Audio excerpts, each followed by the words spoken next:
episode of Microscopic Invaders, a branch of America's Most Wanted pathogen. Today we will be listening about a terrifying story about a victim who contracted a scary microscopic invader called Rubivirus. So tell us about your experience. I took a trip to the Philippines, and soon after I came back, I woke up the next morning feeling like I had the flu. You know, the normal symptoms, a mild fever, a runny nose, and a sore throat.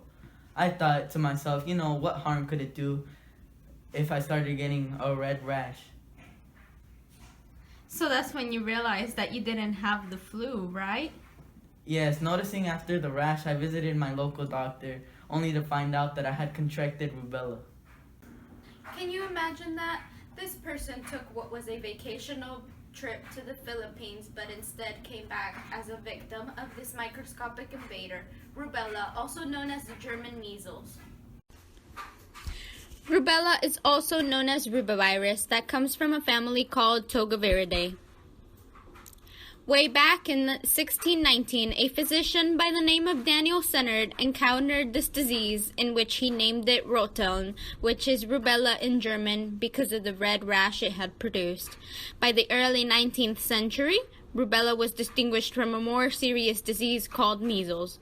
Rubivirus was first isolated in 1962, and therefore the vaccine was made available by 1969. Rubella occurred worldwide before the vaccine, with a minor epidemic every 6 to 9 years and a major one every 30 years. It wasn't considered dangerous until 1941. Australian ophthalmologist N. McAllister Gregg discovered a prenatal infection responsible for congenital malformations in children. By 2015, the Americas were declared free of rubella. So I'm being told that we have some kind of anonymous caller right now. Let's take a look and see who it is. Hello? I've heard you've been looking for me. Have you seen the little presents I leave behind? I would have thought you would have caught me by now, but I should leave you a bigger trail. How about this? I'm spherical, 40 to 80 nanometers in size, a positive single-stranded RNA virus with spikes, which makes me look even more dangerous. I have hemagglutinin-containing surface projections and an electron-dense 30 to 35 nanometers core, which is surrounded by a lytical protein envelope. I'll see. Well, isn't that a nice threat? This means that if it's a virus, we can't see it with a gram stain like bacteria, so we have to take precaution and look at it through an electron microscope. Let's take a look at what Dr. Parker has to say about this virus. Okay, so Dr. Parker, can you tell us how one might contract this deadly virus? Yes, rubella is an airborne disease, so it can be transmitted through the respiratory tract when anybody coughs or sneezes. It is apparent that the virus lives in the mucous membranes of the nose and the throat, so the virus does replicate in the nose. People start developing the rash within 5 to 7 days of contracting the disease, and it has an incubation period of 12 to 23 days.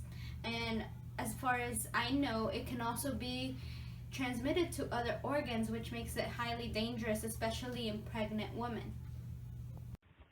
Now, rubivirus is a form of parasitism because rubivirus needs a host to survive, and the host gets a rash in return.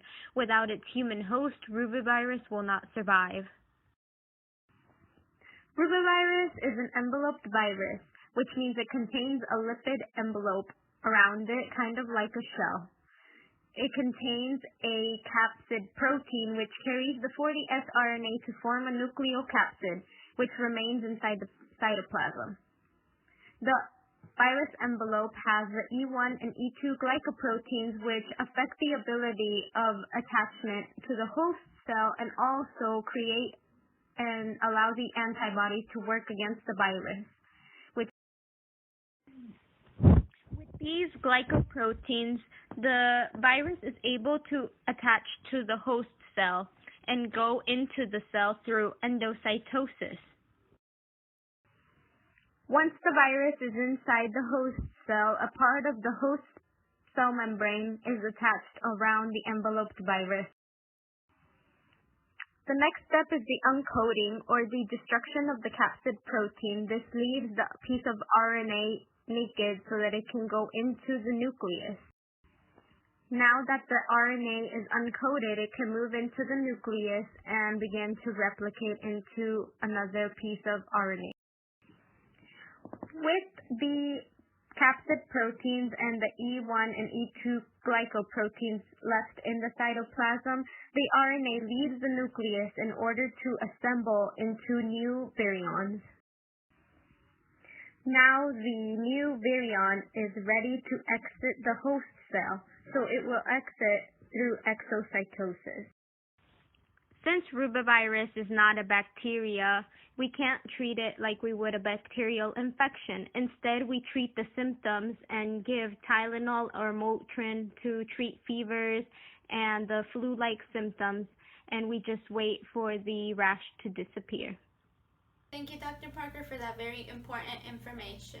In summary, the rubivirus is a very important virus because it is very common in third world countries where vaccines aren't available, like in the United States. It is important to get immunized if you do travel outside of the country and get your dosage of the MMR vaccine, which it can give you immunity against rubella for up to 10 years.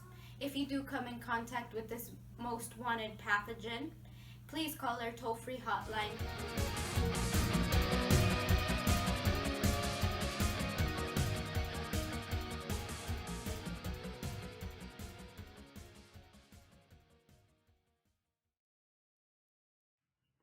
To this day, rubella still hasn't been caught.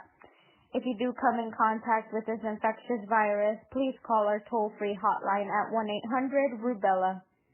We appreciate your interest in attempting to catch this infection.